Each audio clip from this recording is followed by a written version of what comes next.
Bonjour à tous, je suis Lady Scarlett et je vous souhaite la bienvenue sur ma chaîne YouTube.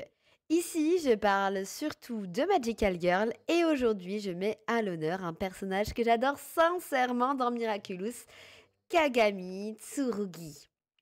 Derrière son apparence froide et disciplinée, Kagami cache une personnalité bien plus complexe, un mélange de loyauté, de solitude et de fragilité émotionnelle.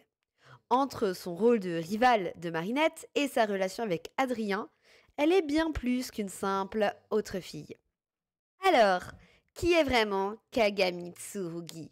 Et pourquoi est-elle l'un des personnages que j'aime le plus dans Miraculous?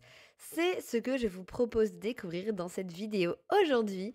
Et bien entendu, si je parle de Kagami, il faut absolument aussi que je dise un mot sur Miraculous Stellar Force. Le tout dernier, eh bien tout simplement le tout dernier Miraculous World sorti le 1er novembre. Ah oui, oui, oui, on va en parler un petit peu quand même, il faut. Donc attention, cette vidéo contient des spoils, que cela soit concernant la saison 6 de Miraculous ou le dernier Miraculous World Tokyo Stellar Force.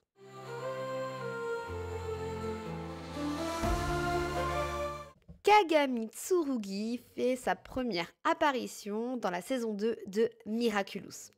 Elle est la fille d'une ancienne championne d'escrime, Tomoe Tsurugi, et a été élevée dans un environnement strict où la perfection n'est pas un choix, mais bien une obligation.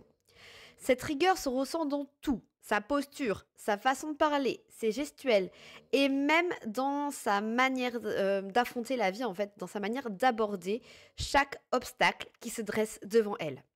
Mais ce que j'aime chez Kagami, c'est que sa discipline n'est pas que de la froideur en fait. C'est une armure qu'elle a enfilée pour se protéger, elle, et une armure blindée, mais vraiment blindée. Elle ne sait tout simplement pas comment exprimer ses émotions autrement. Et quand elle essaie de s'adapter, on sent que ce n'est pas du tout naturel chez elle. Kagami, c'est cette fille qu'on juge distante alors qu'elle brûle d'un feu intérieur puissant. Et d'ailleurs, on va le voir, en fait, elle brûle de se faire des amis, elle brûle d'être plus sociable et de comprendre en fait ces normes de sociabilité avec lesquelles elle a beaucoup de difficultés. Sa rigueur et sa recherche de la perfection vont d'ailleurs permettre à Gabrielle Agreste de l'acclimatiser lorsqu'elle échoue à rejoindre l'école d'escrime. Donc ça, c'est vraiment dans la saison 2 et elle deviendra donc riposte. Euh, Au fil des saisons de Miraculous, Kagami a été plusieurs fois akumatisée.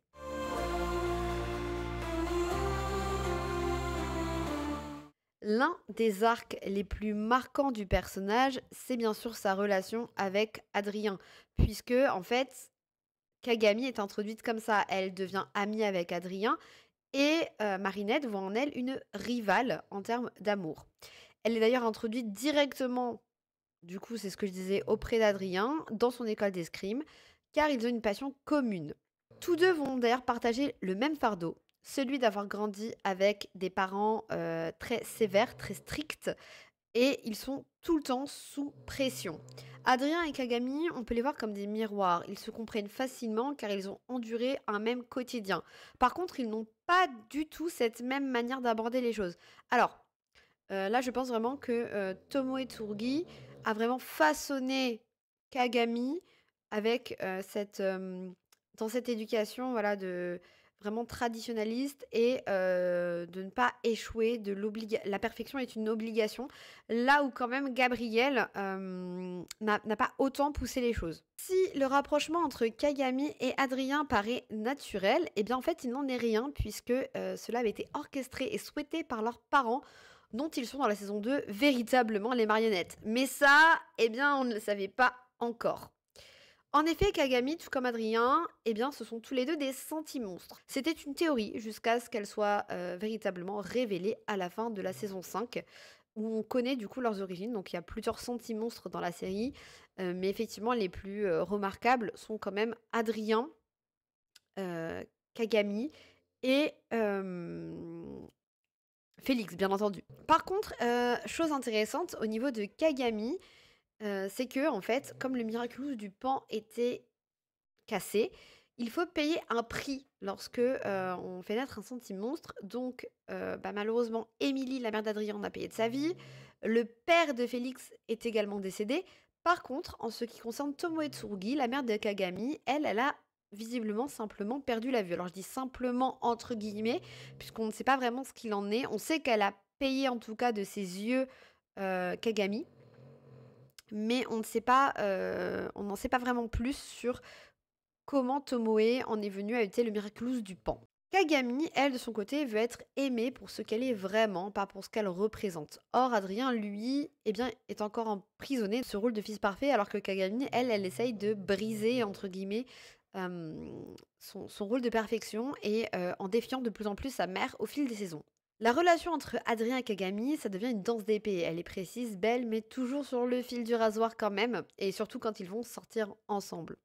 Dans l'épisode Onichan, Kagami est de nouveau akumatisée après avoir vu une photo de Lila embrassant Adrien. Donc la jalousie la ronge et elle vient de devenir du coup pas un sentimonstre, elle en est déjà un, mais un personnage akumatisé. Elle sera encore akumatisée dans l'épisode Mensonge, donc cette fois-ci dans la saison 4, pensant qu'Adrien lui ment dans l'objectif de l'éviter et de ne pas passer de temps avec elle. Et quand elle réalise qu'Adrien aime véritablement Marinette, Kagami choisit la dignité plutôt que la jalousie. En plus, bah, elle adore Marinette, hein, soyons honnêtes. Il faut aussi savoir que bien que triste de savoir Adrien avec une autre, Marinette a toujours quand même tenté réellement d'aider Kagami et de devenir son amie. Donc les deux vont d'ailleurs être très très proches. Et personnellement, je trouve que, enfin ça j'en parlerai, je le redirai, mais pour moi, je, je suis désolée pour les petits clignements d'œil. Oh là, je suis désolée pour les petits clignements sur les yeux. J'ai un peu de mal encore avec le nouveau modèle, et donc les yeux, ça fait un petit peu n'importe quoi de temps en temps. Mais bon, voilà. Où est-ce que j'en étais? Oui, je disais, concernant Marinette, eh ben, justement, le rôle de l'amitié entre les deux, je vais en parler maintenant.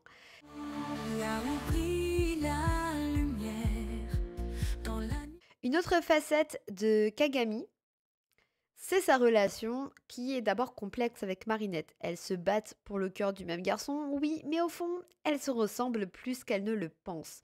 Marinette est impulsive, désordonnée et passionnée. Kagami est méthodique, réservée, concentrée. Ce sont deux extrêmes qui s'opposent, mais qui ensemble forment un très très bon équilibre, soyons honnêtes. Et je trouve que leur amitié est extrêmement intéressante et extrêmement eh bien, agréable à voir à l'écran. Elles se complètent et en réalité s'entendent vraiment très bien. Personnellement, d'ailleurs, je trouve qu'au fil des saisons, Kagami a limite plus ce rôle de meilleure amie auprès de Marinette que ne l'a Alia. Je veux dire, on sent que même si Marinette s'est d'abord confiée à Alia, il y a eu des tensions entre elles et on ne va pas se mentir, cette saison 6, elle a révélé notamment aussi que Alia ne supporterait pas le mensonge et ne supporterait pas en fait la vérité concernant Gabriella Guerrest et le choix fait par Marinette. En fait, elle va tout de suite juger son amie. Mais cela, c'est pour moi un avis tout à fait personnel. Donc pour moi, vraiment, Kagami est plus proche de Marinette que ne l'est Alia. Et finalement, en fait, Kagami partage plus les secrets de Marinette qu'Alia n'en connaît en fait. Dans certaines scènes, on sent que Kagami respecte Marinette et inversement. D'ailleurs, c'est Kagami qui va venir chercher Marinette pour aller à Tokyo, hein. Elle va pas chercher quelqu'un d'autre. Elle voit en elle ce qu'elle n'ose pas être, en fait, libre, spontanée et pleine de vie. Quant à Marinette, elle admire la confiance et l'assurance de Kagami. Pourtant, dans la saison 5, Kagami sera encore une fois akumatisée suite à ses doutes de son amitié avec Marinette. Là, c'est à cause de Lila, encore une fois, qui vient du coup semer la zizanie et qui du coup vient instaurer le doute dans le cœur de Kagami. Elles ne sont donc pas uniquement des rivales, mais deux héroïnes qui apprennent à s'aimer au travers de leurs différences. Kagami fait partie des rares personnages, en tout cas à connaître l'identité de Ladybug. Quoique au fil des saisons, c'est un secret qui s'effiloche quand même, hein, parce que là, bientôt, tout le monde va être au courant. Est-ce qu'on peut encore parler de secret réellement?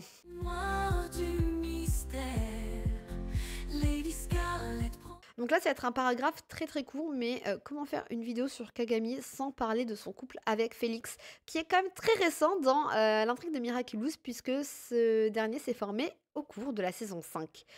Tout comme Kagami, Félix est un sentimonstre. Il est d'ailleurs passé pour un antagoniste alors qu'il œuvrait dans son propre intérêt, son propre objectif, qui était de celui de libérer les sentimonstres comme lui, en fait, de ne plus être des marionnettes.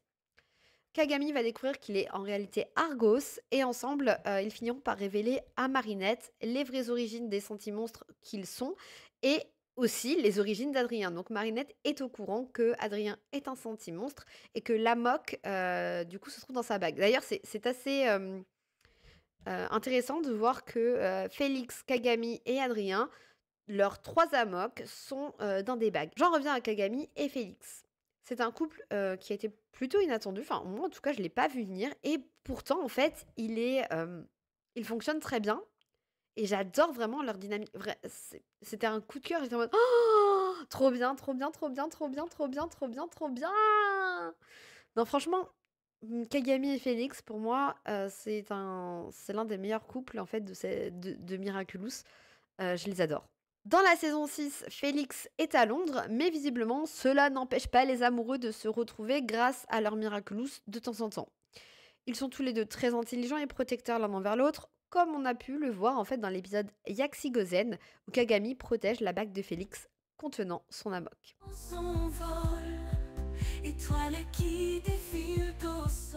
Quand Kagami devient Ryoko, la porteuse du Miraculous du dragon, tout prend sens. Son pouvoir lié à l'eau, au vent et à la foudre symbolise son équilibre intérieur.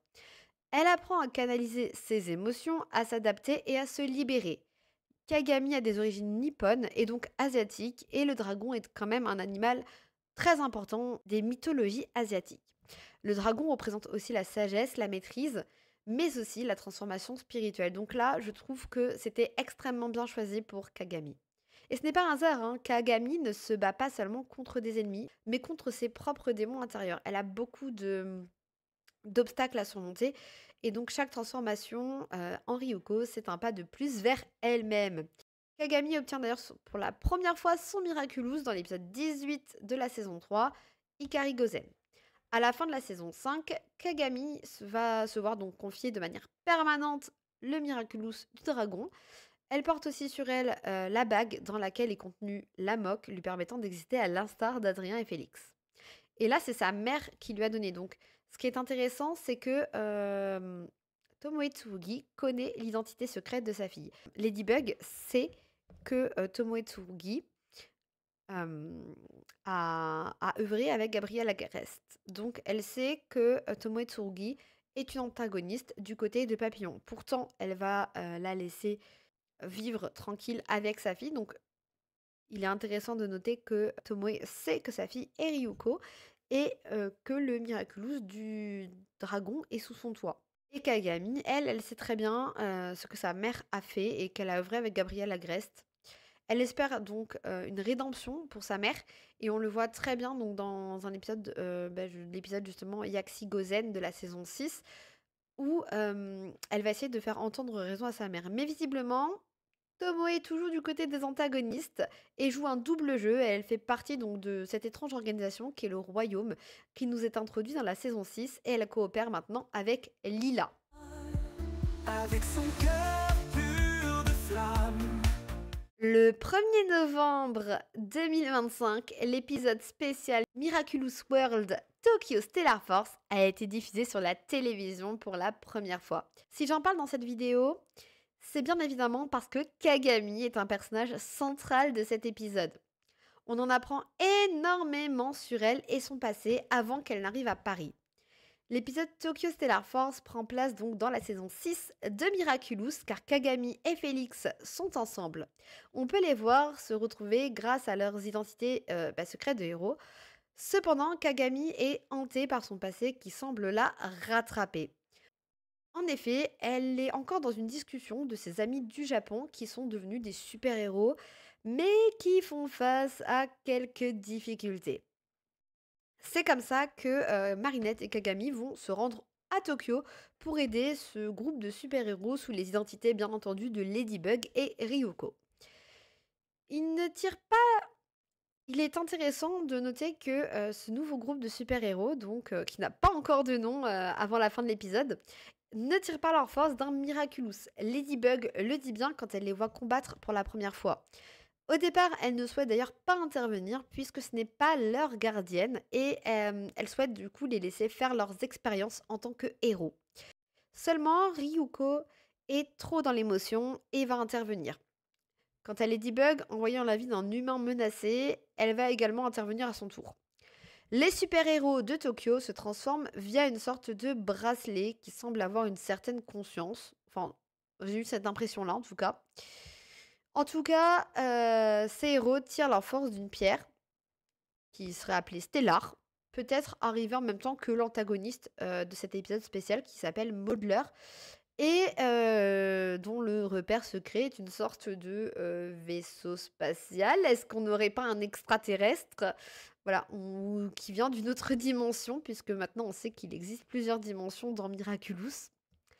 En réalité, Kagami a aussi besoin de faire le point avec le premier qui lui a tendu la main et à devenir son ami, Kazuno, qui fait justement partie de cette équipe de super-héros. Durant leur séjour, Marinette et Kagami vont loger chez la grand-mère de Kagami, qui a l'air d'être vraiment adorable, hein. C'est assez étonnant quand on voit la rigueur de Tomoe. Moi, je pensais vraiment que Kagami elle venait d'une famille où ils étaient hyper stricts et tout, et en fait, sa grand-mère est plutôt cool. Et la compagne de la grand-mère de Kagami, j'ai oublié son prénom. En tout cas, c'est une Gyaru. Donc j'ai beaucoup aimé cette référence à ce courant de mode qui, heu, qui est très, en fait, très japonais. On apprend que Kagami n'a jamais été scolarisée d'ailleurs, à l'école avant l'âge de 14 ans et qu'elle a imposé sa mère cette décision à Tokyo, rejoignant une école internationale. Donc en réalité, avant d'arriver à Paris, ça faisait très peu de temps que Kagami était scolarisée. Donc c'est à Tokyo qu'elle va aller à l'école pour la première fois et qu'elle va rencontrer Kazuno, Miki et tout un groupe qui vont en fait devenir ses amis. Elle va tomber amoureuse de Kazuno, mais va déménager en France avant de lui faire sa déclaration correctement et surtout d'avoir une discussion réelle avec lui. La dernière conversation en fait entre Kazuno et Kagami les avait blessés tous les deux et Kazuno s'en voulait énormément d'avoir fait du mal à Kagami. C'est un garçon au cœur tendre et il est resté bloqué, culpabilisant d'avoir du coup blessé une de ses amies. Alors que nous, on sait très bien que Kagami, elle a quand même réussi à avancer et tourner la page, hein, puisqu'elle est tombée amoureuse d'Adrien avant de filer le parfait amour avec Félix. Pour aider ce groupe de super-héros et surtout Kazuno, Kagami et lui devaient s'expliquer. On apprend de plus que Kazuno est en réalité amoureux de Miki, personnage ultra charismatique, introduite aussi dans cet épisode Stellar Force et qui du coup sera centrale dans le spin-off Stellar Force, hein. Ça se voit que c'est elle qui va être la meneuse et qui va être le personnage principal. Mais en tout cas, je reviens à Kazuno, donc l'amour qu'il éprouve pour Miki est réciproque. Et d'ailleurs, Miki, elle est au courant des sentiments de Kazuno, mais aucun n'est allé vers l'autre avouer ses sentiments. Et Miki ne compte absolument pas le faire, hein. Donc, l'identité secrète de Ryoko va être connue à partir de cet épisode spécial par sa grand-mère, la compagne de cette dernière, et par son groupe d'amis japonais.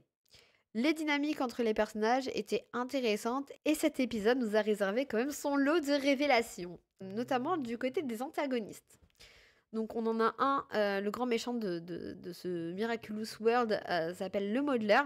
Il obéit à une force supérieure, ou en tout cas il fait alliance avec une force supérieure qui ressemble à une sorte de boule de feu, qui pour moi me fait extrêmement penser à l'œil de Sauron. Voilà, je pose ça là. Pour moi, ça me fait penser du coup au Seigneur des Anneaux. Bon, nul doute que cette entité est le suprême, qui avait été déjà mentionné dans le Miraculous World Paris. Dans la saison 6 de Miraculous, on découvre aussi donc, cette organisation d'antagonistes dont faisait partie Gabriel Agreste autrefois, le Royaume. On sait que Tomoe Tsurugi et très certainement Lila en font partie, et il est aussi quasi certain que Audrey Bourgeois soit également un membre de cette organisation. Son fils, d'ailleurs, Noé, qu'on découvre dans la saison 6, serait le nouveau diamant, puisqu'à la fin de l'épisode Noé, Audrey l'appelle le diamant. Oula, ça bug. Reviens. Ah, voilà. C'est bon, je ne blague plus. Je crois que j'étais partie hors du champ de la caméra. Ah oui, bah du coup, je parlais du diamant, du royaume, voilà. Donc, la question que je me pose, c'est est-ce que cette organisation, le royaume, ne serait pas en lien avec le suprême? Soit, d'une manière ou d'une autre, il en fait partie, soit il en serait à la tête et tirerait les ficelles dans l'ombre. Moi, je le vois vraiment venir, ça, et je trouverais ça assez fou quand même. Donc à la fin de Miraculous Tokyo, Marinette envoie un vocal pour dire à Adrien qu'elle l'aime et Kagami va faire de même avec Félix. Et durant cet épisode spécial, on sait qu'Adrien se trouve à New York et l'épisode se conclut en nous laissant une scène plus qu'étrange. Adrien se transforme en chat noir et d'ailleurs on remarque qu'il porte ses anciens vêtements et il se tient prêt à intervenir contre une menace d'un nouveau genre. Devant une sorte de portail en fait, on voit apparaître une main immense qui va tout droit vers Chat Noir. Et autour de ce portail, on peut voir la présence de sortes d'éclairs rouges. Alors moi, ces éclairs, ils me font vraiment penser à ce bleu qui était apparu à la fin du Miraculous Spécial Londres devant Lila. Donc au fil des saisons, Kagami a pris une place scénaristique importante. Elle n'est pas juste introduite pour faire une rivale en termes d'amour à Marinette, son personnage est bien plus profond et complexe. Elle a grandement évolué depuis la seconde saison de Miraculous et personnellement, eh bien, Kagami, c'est l'un de mes personnages préférés avec Félix. J'étais ravie de les voir ensemble dans la saison 6 et j'espère qu'ils vont continuer de jouer ce rôle important dans la suite de l'histoire. Je pense que oui, car ils font partie des alliés de Marinette à connaître son secret. En plus, elle est aussi l'un des seuls personnages, là je parle de Kagami, à connaître la vérité sur Monarch. Et ça, on n'en a pas beaucoup. Et en plus de connaître sur la vérité sur Monarch, elle n'a pas jugé Marinette. Je suis d'ailleurs étonnée que Marinette n'échange pas sur ses craintes et ses doutes avec Kagami plus que ça, alors qu'elle a tenté d'en parler avec Alia et Lucas, et les conversations ne sont pas très bien finies d'ailleurs. Kagami est un sentimonstre, sa mère une antagoniste majeure faisant partie de la mystérieuse organisation du royaume. Pour moi, une chose est sûre, on va la retrouver encore dans cette saison 6 et dans les prochaines saisons jusqu'au dénouement de ce nouvel arc en fait. Et je pense vraiment que Kagami est amené à prendre un rôle de plus en plus important dans Miraculous. En tout cas, moi, c'est ce que je souhaite, hein. Voilà. Bon, très bien. Et vous alors? Dites-moi, j'ai plusieurs questions. Est-ce que vous appréciez Kagami? Quel est votre personnage préféré de Miraculous? Et surtout, qu'est-ce que vous avez pensé du Miraculous spécial Tokyo Stellar Force? Bon, moi, je vous dis à très bientôt pour une nouvelle aventure magique.